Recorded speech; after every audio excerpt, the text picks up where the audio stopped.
On today's episode of the Southern Ohio Farm Show, we come to you from Maple Crest Meats and More.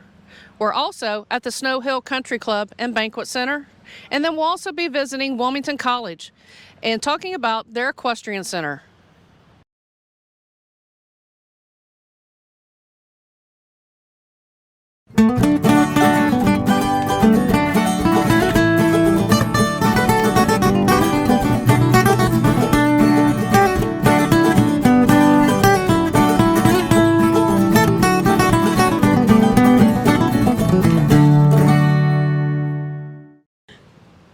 Good morning and welcome to the first anniversary episode of the Southern Ohio Farm Show. I'm Brooke Beam, the Highland County Extension Educator for Agriculture, Natural Resources, and Community Development. I'm James Morris. I'm the Extension Educator for Agriculture, Natural Resources, and Community Development in Brown County.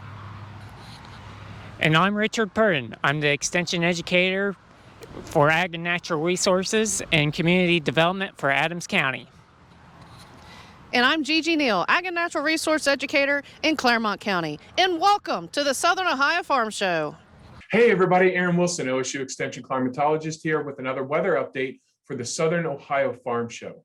First, let me say congratulations to Brooke, James, and the gang on a happy 1-year anniversary of this Southern Ohio Farm Show, providing tremendous amount of information for our southern counties. And it's been an honor to be able to provide weather information and provide this outlet to get weather outlooks for our Southern Ohio friends. So I really appreciate being on this show. So of course, we're here to talk about the weather, and weather's been pretty interesting lately, hasn't it? I mean, last week we were dealing with a widespread swath of 3 to 6 inches of snowfall across the state of Ohio. You can see we picked up anywhere from 1 to 3 inches, isolated 4-inch amounts of parts of Adams County and Brown County, but generally it was gone by the afternoon, so we weren't really dealing with it long term. But just to see snowfall after April 1st or even April 15th is just not a common occurrence here across Southern Ohio.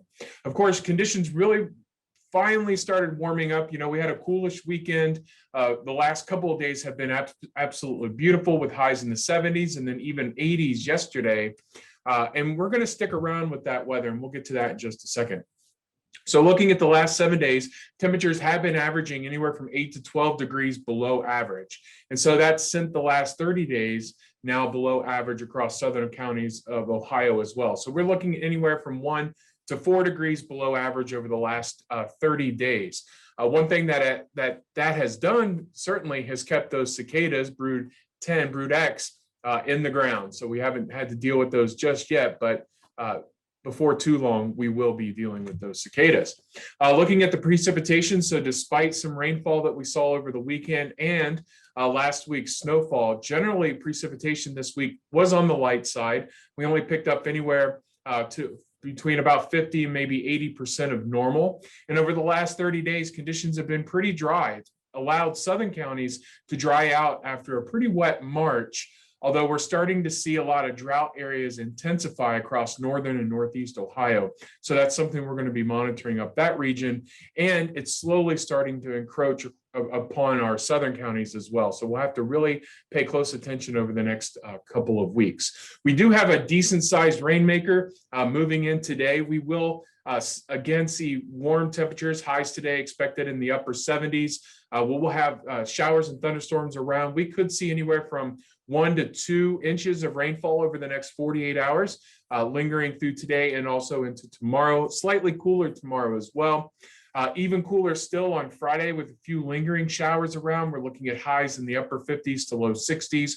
We could see some patchy frost on Saturday morning, and then temperatures will bounce back up as well as we head through the rest of the weekend into next week, and another potential rainmaker moving in. So if we look at our forecasted precip, we're looking at anywhere from say an inch to maybe 2.5 inches of rain over the next week. So it does look like we're going to be in a wet pattern here over the next seven or 8 days. And that could extend throughout the first 10 days of May as well. The latest Climate Prediction Center outlook for May 4th through the 10th does call for warmer than average temperatures. So opportunities, I think, to get out there and plant, provided we don't get too soggy. We are carrying a near to slightly above normal precipitation outlook here for those first 10 days of May. So as always, please, you can find some more information at climate.osu.edu or check out the Facebook and Twitter accounts here. Send me an email at wilson.1010@osu.edu. Until then, happy planting. Have a beautiful, healthy, safe week, and we'll talk to you soon. Bye-bye. Next, we visit with Maple Crest Meats, who are celebrating their grand opening this week. We will meet with Andrea Holt, Joni Grimes, and Lindsay Hall. Maple Crest Meats and More was basically, it was an evolution. A year ago on our personal farm, we're a family operation that operates purebred Angus and Sim-Angus cattle south of town here. And we've always been in the beef industry. And I have two grown daughters, both of which had the desire to be involved in our home operation. So I was looking at ways to how we could expand our operation and diversify to incorporate all of our family members. So when the pandemic hit and we were having great demand for freezer beef, we had a family meeting and decided that perhaps we would explore the possibilities of selling our fresh frozen meat from our farm to individuals. And as it started, as many do, that we would just sell halves and quarters and wholes. But as you very well know, everyone likes to eat steak. And so a cow will only produce so many steaks, so we had to figure out what to do with our other middle meats. So as I went seeking for accounts to be able to move those middle meats, I approached John and Andrea Holt and wanted to see if it was a possibility to work in our beef in their Holtfield station. And through those conversations, John and Andrea said, "We need a meat shop." And I was like, "We don't really need a meat shop." He goes, "Oh, no, I think we really need a meat shop." So with much discussion and conversation, we came up with the concept that we would be able to offer a physical location as well, to offer not only our frozen meat that comes from our farm personally, with our own genetics. That my concern was we always wanted to make sure we had supply and that we always had to be able to fill the consumer's needs. So as we talked, it evolved into where we would also introduce fresh meat. So if we were running short on our frozen meat supply, we would always have something for the consumer to be able to take home and make that night. That's when we worked closely with Certified Angus Beef, and we brought Certified Angus Beef in as our fresh meat source, beef source. And we've had a long-standing relationship with Certified Angus Beef. As I said, we are Angus producers, and my husband has been extremely involved in the American Angus Association and Certified Angus Beef for many, many years, so it was just a natural fit to bring in. I will be very honest. One of the things that scared me the most about a physical location was the labor and the facilities. And that's where John and Andrea came in, because they have the expertise on a lot of retail experience and having a lot of ability to garner people that can fill those positions, and without their input, it would have been, and without their efforts of helping on the labor side of it, it would not have worked like it was supposed to.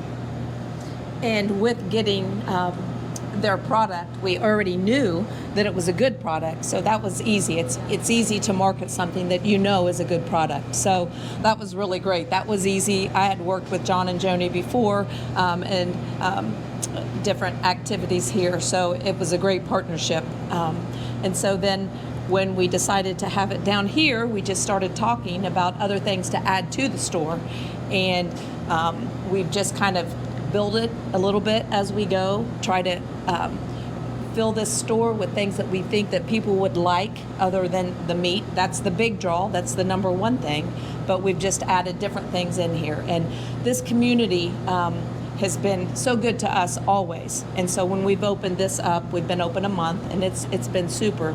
The community has supported us. We have great employees that we just got a little bit at a time. So we opened up very slowly to work through the kinks and learn it ourselves, and it's just been a wonderful partnership. Our goal at the store is to not only have high quality meats as far as beef, we also have a pork source. We work with Whipple Farms in Orion, Ohio, and Saddlebrook in Orion, Ohio as our Berkshire pork sources. We also have a complete line of deli meats and cheeses and salads. And what we want this goal to be is that an individual can come in and get anything that they need here to make dinner that night.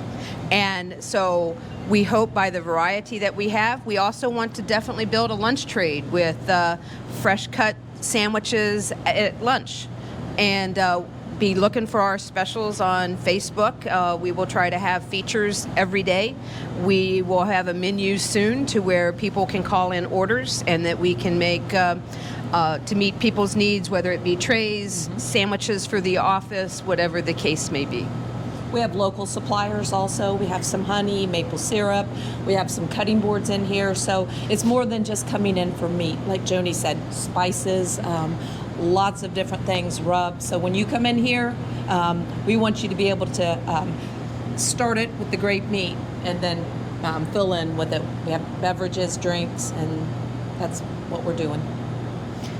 We have all kinds of spices and rubs. There is not a one size fits all. Everybody has different taste and likes. The one thing that I can tell you is that we have tried everything there. And if somebody has wants to know what we think as a suggestion wise, we'll certainly try to fix them up on that aspect of it. We also want to feature different things throughout. We have not just for food sources, as Andrea said, we have different culinary type things for the kitchen. We have, and just gifts in general. We have cutting boards, we have certified Angus beef paraphernalia, we have knives, salt and pepper grinders, anything that's kind of unique that you might not find in a small town. And we also have a deli salad case. We offer different types of salads, dips. We also we have some few homemade salads that we're working on, and we're going to expand that also.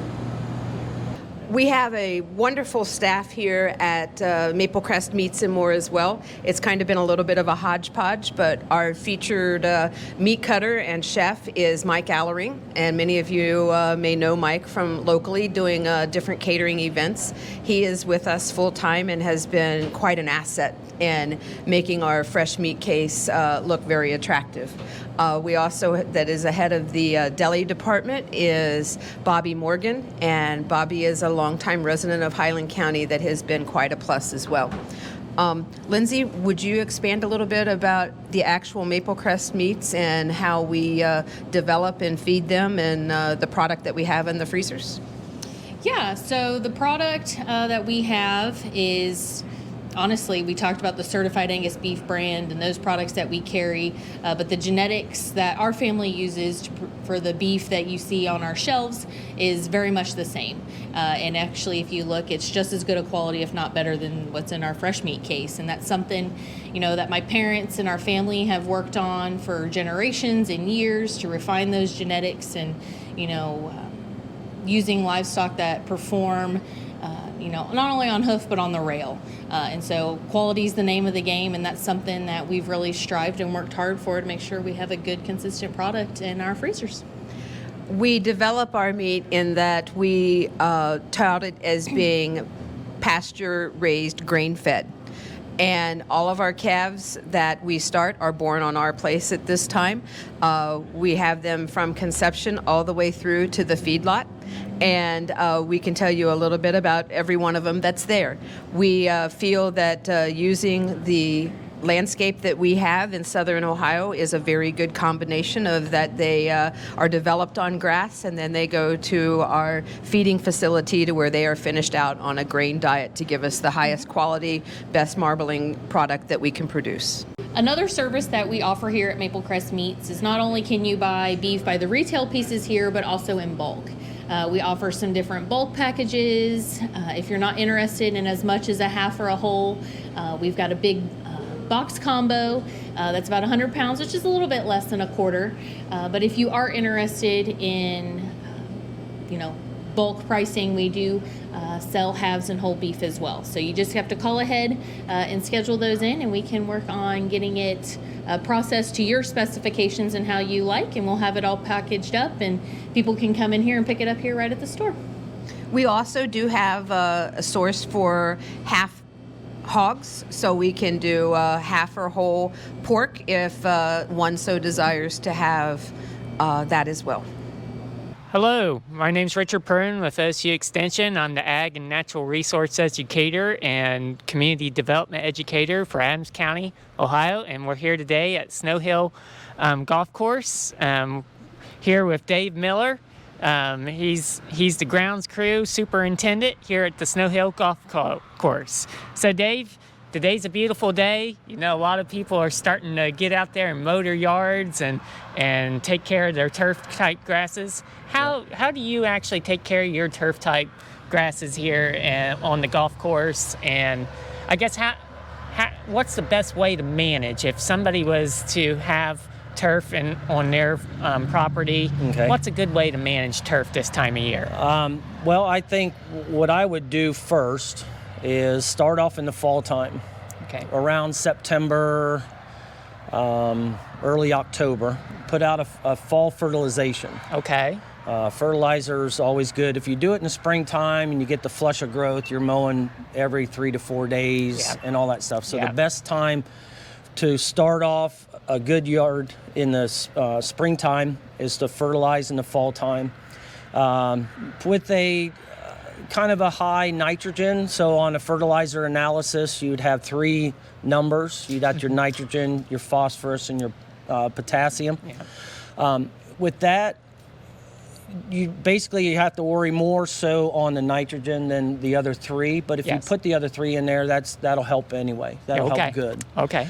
So then in the springtime, like everybody has seen, as soon as you can get out, you want to be able to put out a pre-emergent for your crabgrass. Yes. A lot of people will see crabgrass around May, 1st of June, start germinating. Okay. So in April, you want to go ahead and put out your pre-emergent. Yep.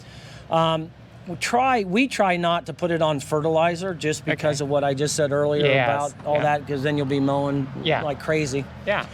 And then, your dandelions, spray your dandelions. We go out and spray with a triplet type deal, a 2,4-D dicamba type deal. Yep.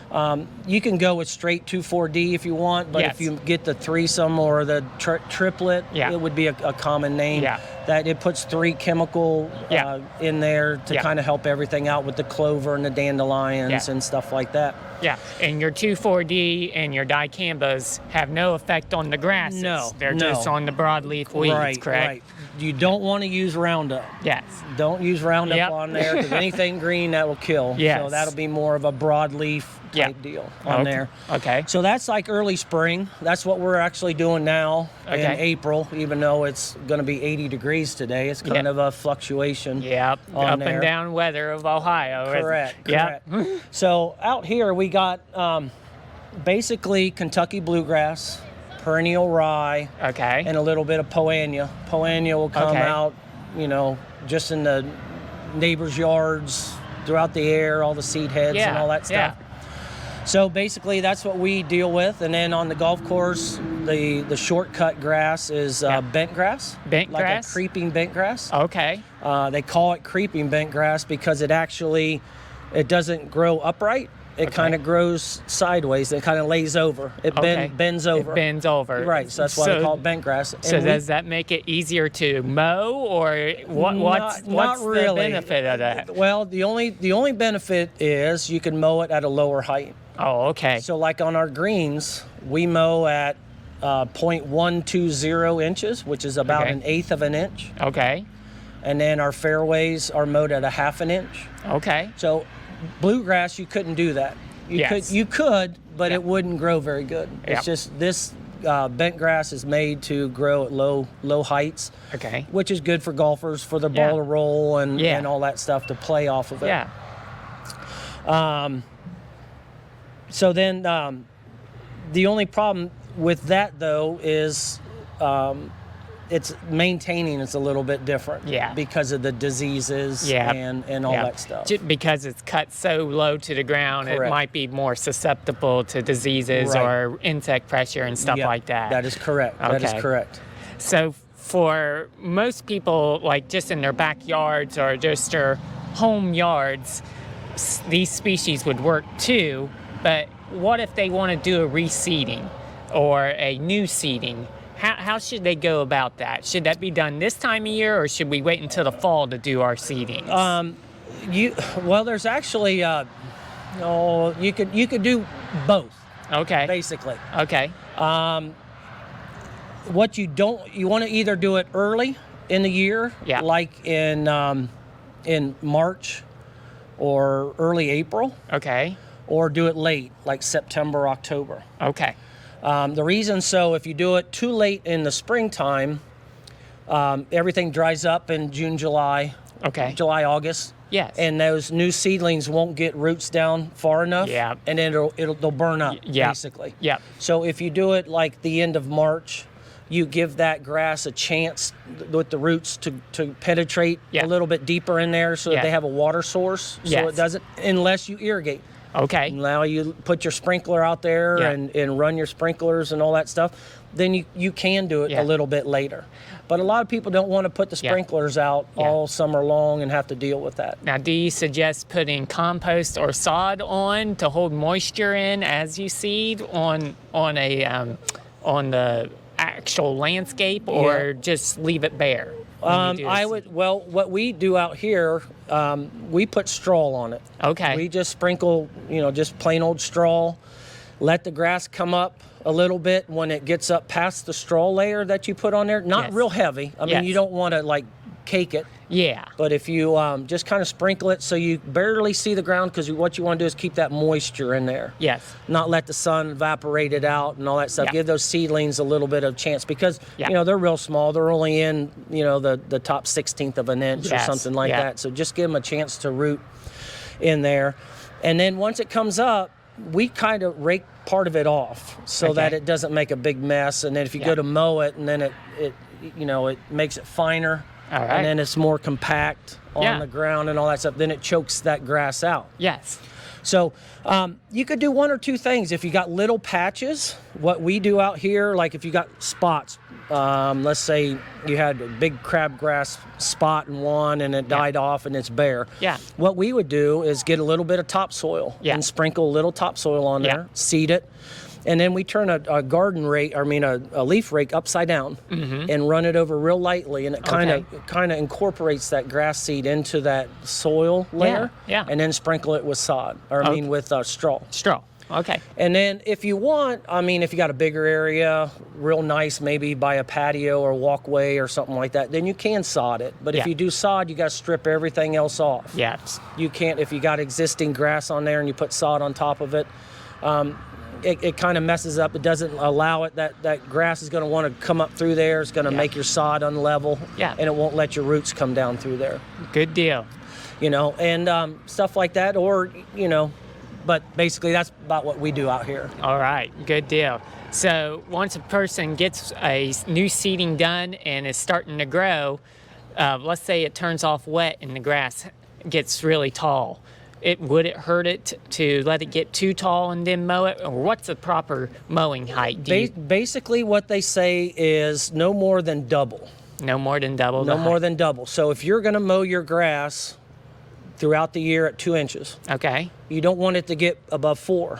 Okay. Okay. So even though it won't, because what happens is you got the crown of the plant that Yes. sits down by the soil surface. So the taller you get, that leaf blade's going to want to go up. The crown's going to want to get Okay. taller. Okay. And then you go short. Okay. And you're hitting all crown. So Oh, then it yes. takes a while for the plant to push out new leaves and all that to stuff bounce in there. back from that. Yep. I Okay. see these people when I drive by and see people scalp their yards down, Yes. it kind of Yeah. drives me crazy.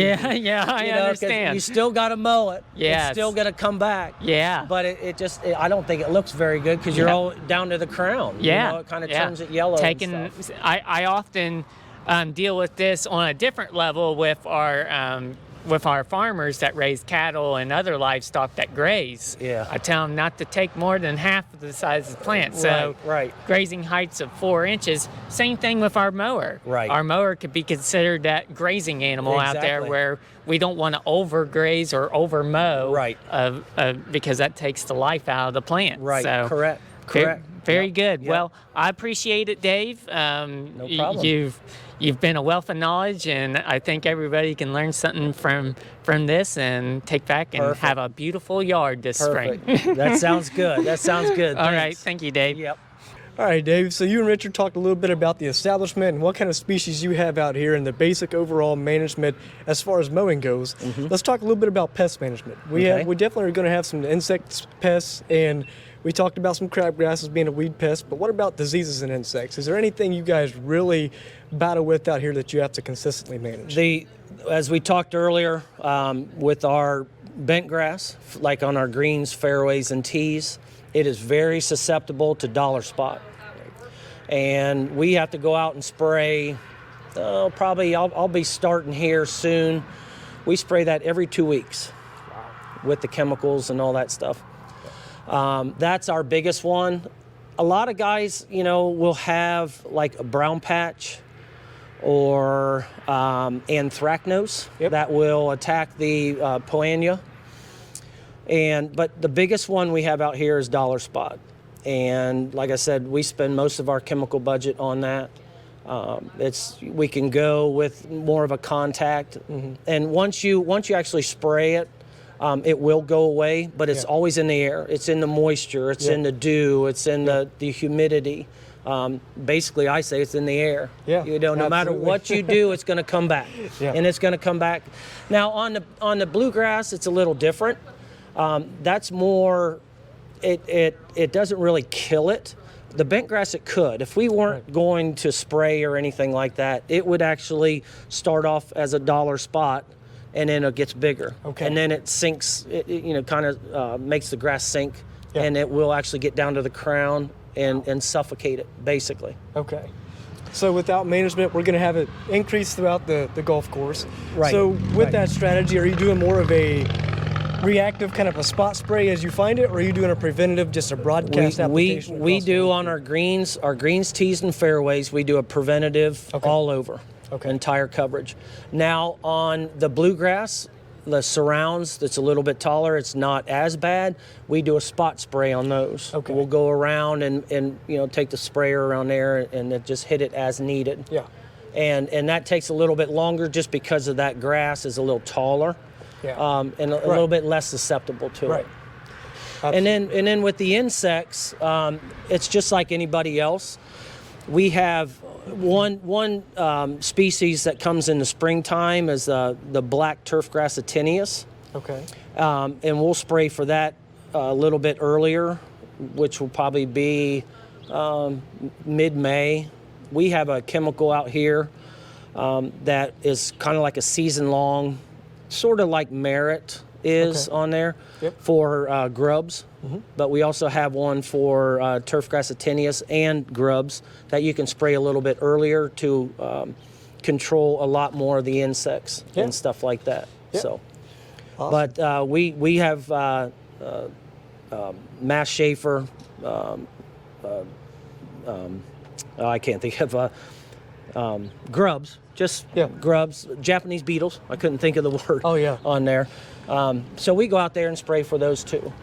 And so I guess as we talk about some insects, you mentioned the grubs. Of course, that's going to bring in moles, right? Right, correct. Infamous, most famous, the mole on a golf course. And it's funny you say that because for the longest time, we hardly had any out here. We would have maybe one a year or something like that. But it seems like lately they're coming out of the woods, and there was one that we had, and usually you can see the runs on there and get the mole traps and be able to get in there and find them and catch them and all that stuff. But I had one booger that he would elude me for the longest time. But finally we got him, after probably about a month, and all the damage and all that stuff. So we had to go and roll it out to try to knock down the channels and all that stuff. And that brings up a good point. We get mole questions quite a bit in the extension office for lawns and just even for landscapers or gardeners. And you mentioned finding the runs there. And Yeah. that's a key identifier for moles and actually being able to successfully trap them. Right. That's a big question. We get a lot of questions about buying the traps. We just can't catch them. So Right. it really takes a Right. keen eye, a trained eye, to be able to identify those runs. And we have some resources through OSU Extension and Right. several other extension services that can help with that. But is there any tips Right. you have for identifying the active runs? What our thing is I guess the benefit that we have is that our grass is mowed lower than a lot of the home lawns, so we can see the runs a little bit more. Or if they get out onto the bent grass, at a half inch, you can pretty much see anything that goes on from there. Yeah. And that's basically where we, catch them at, is more or less on our fairways and stuff like that. Yeah. When they put the big mounds in there, they're going deeper in there. They're pushing more soil up to the top. So I think around their mounds, there's got to be a run there. But to find an active run, it's tough. It's very tough. And I guess one thing that we do is, if you can try to find a run that you think that is active, is we mat down a spot in the middle of it. Okay. And see if that gets pushed back up, and that tells you that he's running in that channel. And if he's not, then he's going somewhere else. Yeah. And it's just a seek and destroy type deal, Absolutely. and sometimes it's tough. It is. But you got to be patient. Just be patient, and you'll get them eventually. Yeah, and that's good news for everybody else listening, that even you struggle with That's right. identifying those and trapping them. So it is a difficult task, and it does take some extra work there. That it does. Hi, my name's Stephanie McConnell. I am the head of the equestrian team at Wilmington College in Wilmington, Ohio. I'm also the barn manager here at the Equine Center, and I'm going to give you a little tour. So behind me, you see our 72 by 144 foot indoor arena. This is where we do our team practices for our equestrian team. We run about 80 lessons or practices a week, and we will come on around here. This is our classroom is up on my right, and as we're walking down the aisle, we have 28 stalls. And with our stalls, what we do is we have them broke up between school horses, which are the ones that we use for the equestrian team, and we have breaking and training horses, which is one of our classes that we offer here. And then the students also have an option to bring horses in and board during the school year. And as we go on down this way, we have hot and cold running water in our wash racks. The students get all the amenities if they would like to board here. Feed rooms, tack rooms with individual lockers. All of our stalls are 12 by 12 foot. And as we go on down, the other side is just the same as what this side is. Now, our equestrian team is associated with the IHSA, which is the International Horse Show Association. We compete as a club, and by doing that, we have horses that we use for our lessons. This is the boarding side of the barn. And we're going to stop down here. Let me find him. And we're going to meet Eddie. Eddie is a thoroughbred that has won over $100,000 at the racetrack. And with the Kentucky Derby coming up, this is a good place for thoroughbreds and such to come, and we get to use them, and they have a second career. Eddie here is being leased from a nice lady in Indiana, and that is how we get all of our school horses, is through leasing. My name is Darren Wright. I'm the director of the equine program here at Wilmington College. We do offer a couple different programs in the equine, or at the Equine Center. We have an equine business management major, and we also have a minor in equine studies. So some of the classes we offer are anything from reproduction, facilities management, equine health management, and equine judging. And our students and our minors can actually take those classes as well. And the nice part of our program is we are very hands-on, so students get to do the barn chores, they can take breaking training classes and things like that. Now, we offer many other programs on campus as well, so if a student is in a different major, they're still welcome to come to the farm and be a part of the riding team, or anything like that. One of the things we're probably most proud of is we're able to offer a lot of internship opportunities for our students. So for example, this summer we have students who are working at the Paint World Show. We have different horse trainers they're working for. We do have an opportunity in France as well to send students over once the COVID restrictions are lifted, and they can work on a breeding farm there for a couple weeks in the spring as well. So really cool opportunities. And we do offer a judging team as well, and that judging team will be going to the Congress this fall to compete, and then possibly going on to the North American to compete as well. So we do have a couple students here that we'd like to introduce as well, who are part of the program, equine business management major, and students that are on the equestrian team. So first we have Michaela Geisler, and then we have Savannah Kuhl as well. Hi, my name is Michaela Geisler, and I am an equine business major here at Wilmington College. I am not on the equestrian team itself, but I am involved in a lot of equine activities here at the barn. I am able to ride in riding classes as we have beginning, intermediate, and advanced equitation. And hi, my name is Savannah Kuhl. I am a biology major with a concentration in life science and a minor in equine studies. I am currently the team captain for both the English and Western team here at Wilmington College. I'm also in several equine riding classes, and I'm a part of Gamma Beta Eta Lil Sis agricultural sorority. Hi, we also have TikToks. I know it's a very popular background. It's called WC Equine. We are gearing it toward beginners, where we talk about hoof care, nutrition, wellness, and first aid kits that are very good to have on hand when you're a first-time horse buyer. You can find those again at WC Equine on TikTok. All right, so this is Gizmo. Gizmo is one of our school horses. He's been leased for the year, and he's one of the class favorites. He's such a cute horse, and we use him for a lot of different things. He's used in our beginner up through advanced riding classes. We get to do a lot of demos on him as far as show prep and getting students ready to, get horses ready for the horse show. And he's sort of one of those horses we can do anything with and is loved by everybody. He's a quarter horse, and he's owned by some folks actually who are from Pike County, and their granddaughter shows him in Pike County 4-H. So he's been around a little while, but like I said, he's one of our favorites because he's such a cool horse. So, what's the difference between a quarter horse and a thoroughbred? So quarter horses are bred really to do a lot of different things. They're known for their racing sprints up to a quarter of a mile, but ideally these are probably the best options if someone wants to show horse, do the all-around events. They can do anything from the English to the Western events. These horses are great-minded. So, if we're looking for a horse for anyone from a beginner to an advanced rider, these are really great options for folks. Now, the thoroughbred, like those that are being in the Derby, really are used just for racing purposes only. Then once they're older, sometimes they have a second career as a show horse. Probably the first thing that we try to emphasize, and we actually talk about this in some of our class work, is being educated on how to take care of them, being educated on what to look for.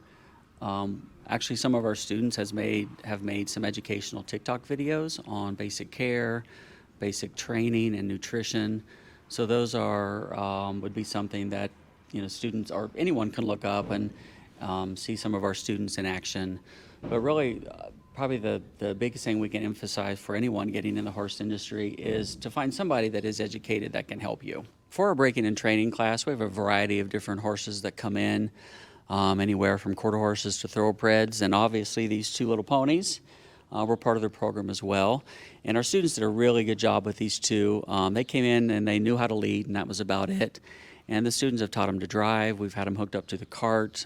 They can do the in-hand trail, and they can also do the in-hand jumping as well. So we're really proud of both of the students that had the ponies because they both did an excellent job.